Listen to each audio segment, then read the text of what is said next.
Dr. Clark, thank you for joining me. I wonder if you can just kind of start by giving us a kind of 30,000-foot summary view of what your basic claim is as it concerns theological education. Yeah, so for me, Christian preaching is inherently a bodily act.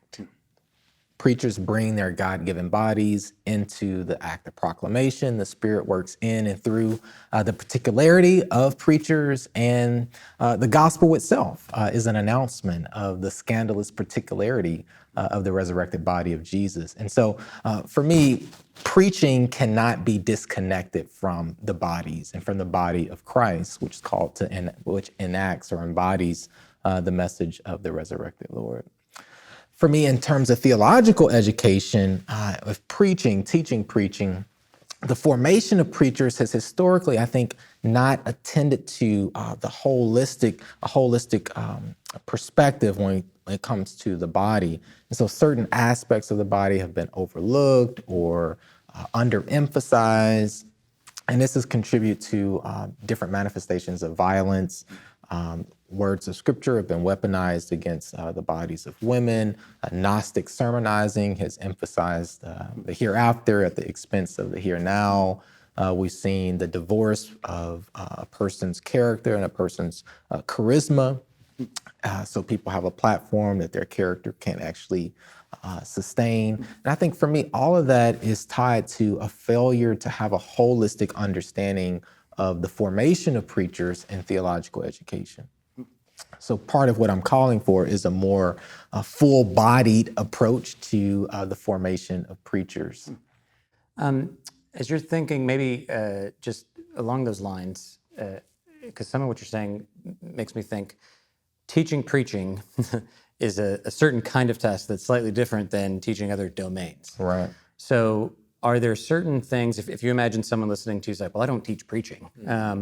What are some things from your work in homiletics that might inform the teaching practice more broadly? Well, I think teaching preaching has forced me to think seriously about the role of the body in education in general.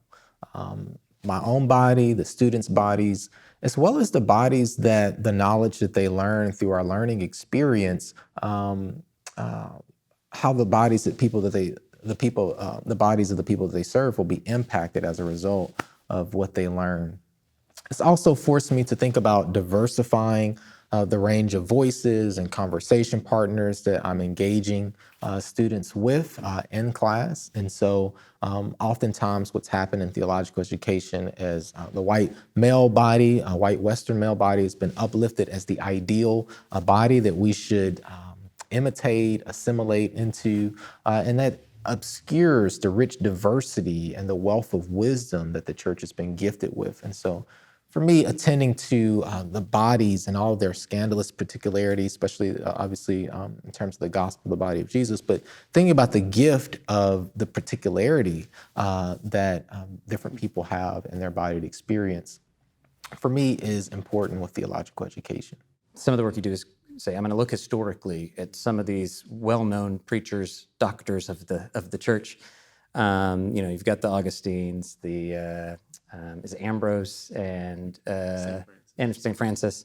And then you bring up the history of Black preaching in particular as a kind of overlooked resource that we can draw upon. Can you say a little bit about what you see in the history of how Black preachers have been shaped that could reform the way we think about the bodies in a preaching context today? Right. So part of what I'm doing, just to kind of step back a little bit to get some context, is part of what I'm actually arguing is that I believe that for theological education to form preachers in a holistic way, we need to have a broader understanding of how we think about the body. So oftentimes preaching is reduced to techniques, tricks, merely communication. So good posture, project, articulate clearly. All these things are important, but they come from a very small or narrow understanding of the role of the body. So part of what I'm trying to do is expand the ways in which we think about the body as it relates to preaching and theological formation. And so I offer a historical overview of different preachers. It's just a snapshot of a few different preachers who were engaged in homiletical formation over time.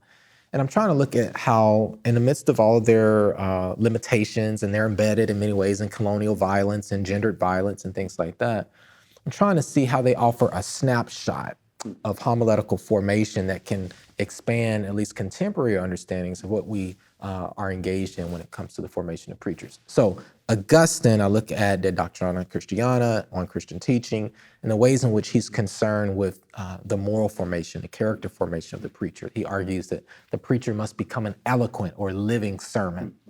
And then I shift briefly to look at St. Francis and the ways in which, for St. Francis, preaching the Mendicant order that he started, the Franciscans, couldn't engage in proclamation without being in solidarity with the poor, the bodies of the poor. And then I turned to look at the Dominicans, which was a preaching order that was started, I think, around the 12th, 13th century.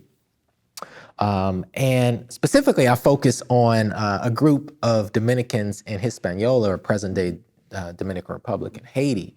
And these Dominicans, they came over to the Americas with the conquistadors to participate, to enact colonial violence on the indigenous people in the name of their country. But these preaching friars, they engaged in what has often been called one of the first prophetic sermons in the Americas, as they challenged the violence they saw being perpetuated against the indigenous people. And for me, their sermon, which emerged in the context of community, is an example of them being not just in solidarity with people who were being dehumanized and literally murdered, but also they were in connection with one another. They communally prepared this sermon in order to challenge the injustice around them. And then I shift to look at Rebecca Proughton, who was an 18th century Caribbean evangelist, and the ways in which she navigated the politics, if you will, of preaching as someone who was a woman who was labeled a mulatto and a person who was formerly enslaved. She helped contribute to the emergence of one of the first Black churches in the Western Hemisphere. Her example for me is a reminder that we must attend to the politics, the power dynamics that surround both the formation of preachers and the act of preaching. The final example I look at is the Black church, to get to your question. And there I'm looking at the apprenticeship tradition of formation specifically in the Black church, which emerged because of racialized exclusion of African Americans from formal theological education. And so African Americans had this indigenous, if you will, way of forming, of equipping preachers. Preaching became something that was more caught than taught in a classroom or in a workshop.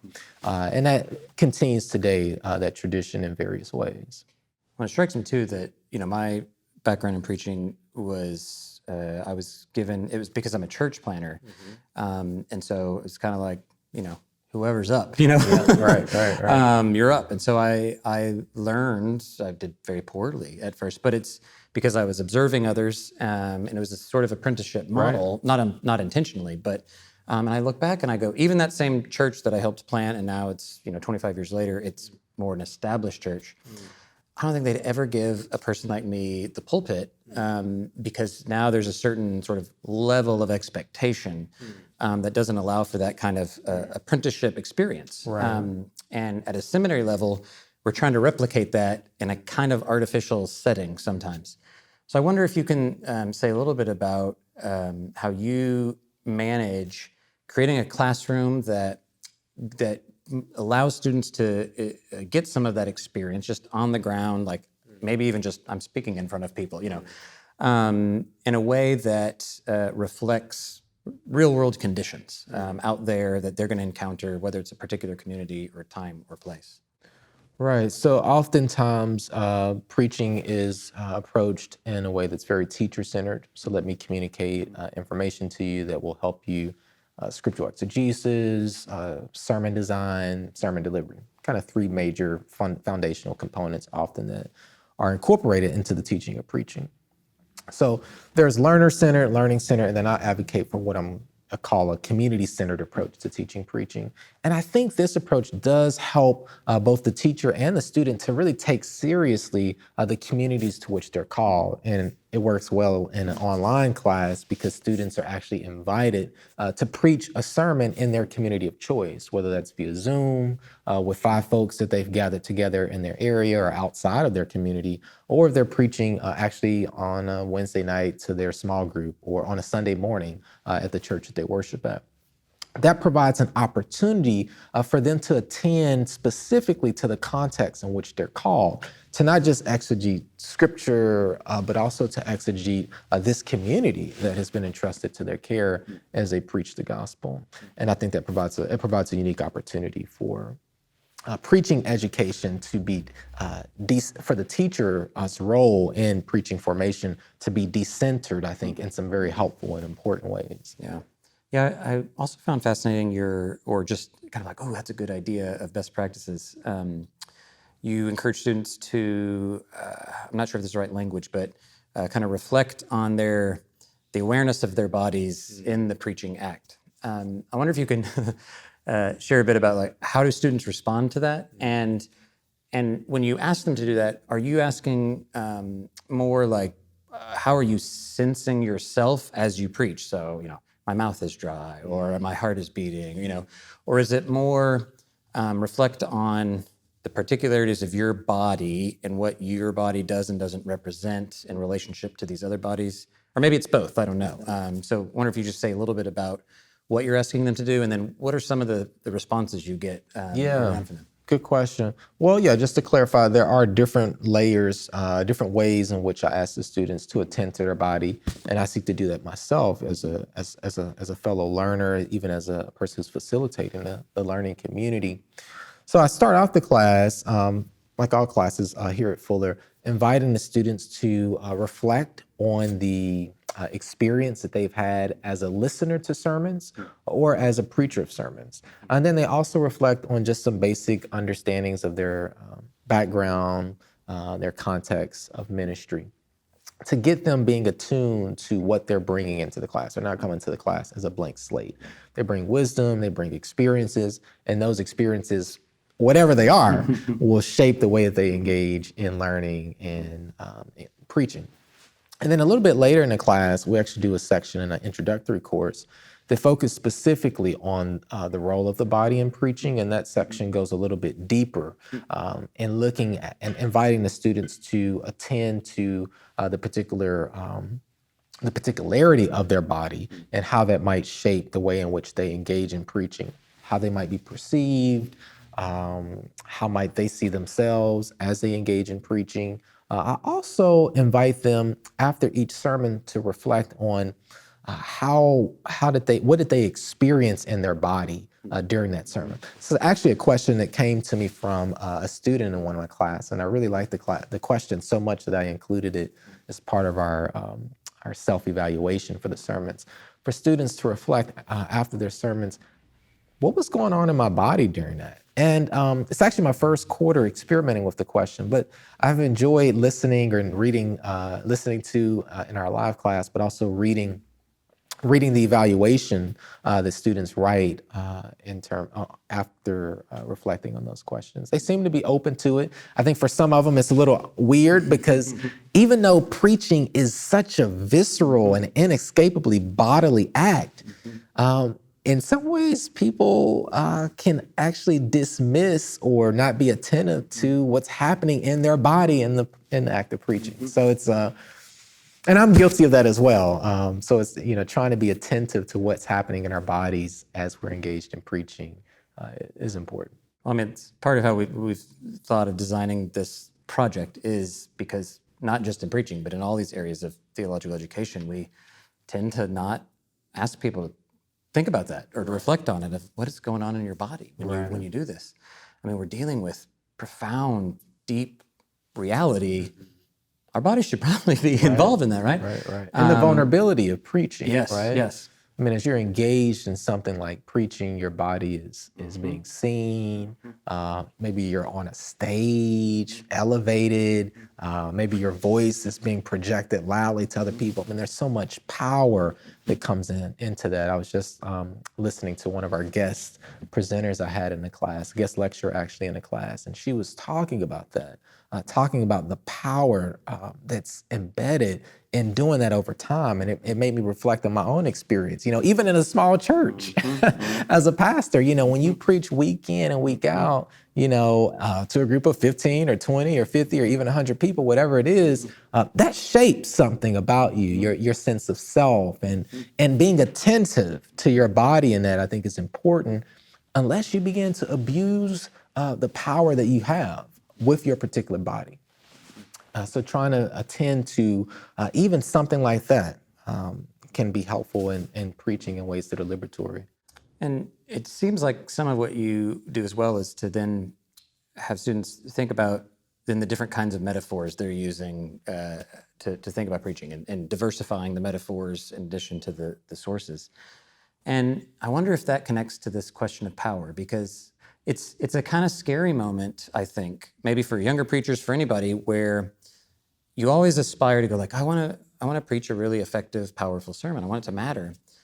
But the moment when it works and you go, oh, I can change hearts and minds, right? Like what I'm doing is effective. That realization can be frightening of like, am I responsible enough, wise enough, mature enough to handle that? And I do wonder if it gets down to this, like, well, what is that metaphor, that primary metaphor you think about in terms of what the preacher's role is in relationship to the larger body? So I don't know if you have a handful that you appreciate the most or most helpful for you in trying to go like, okay, when I get to that power trip, or I'm asking those questions of power, what are those metaphors you draw upon that kind of re-ground you in saying, here's what God's called me to in relationship to these people, and it's not wielding power over others. Right. Well, the fundamental, or the most foundational metaphor that I try to introduce in our introductory preaching classes is this idea of the preacher as a listener, one that is attentive to God, attentive to Scripture, attentive to the community that God has called them to, that they serve, and also being attentive to their own embodied personhood. I mean, and the list could go on and on. But part of that is to challenge the pedagogical imperialism that I think Willie Jennings talks about, this idea that I must always be in the mode of instructor, never the one that is instructed. So how do we subvert that by adopting this posture and this way of life as a listener? And it's deeply connected to being a pastor, right? To preach well, you must pastor well. To be one who's shepherding with those that God has entrusted to your care. So I would say that that's probably the dominant metaphor, or the foundational metaphor maybe in my preaching classes, the classes that I teach. Some of the other metaphors that come into play are, one is the preacher as the artist, where we spend a week exploring what does it mean to be invited by the Spirit into crafting sermons that create new possibilities that witness to God's reign.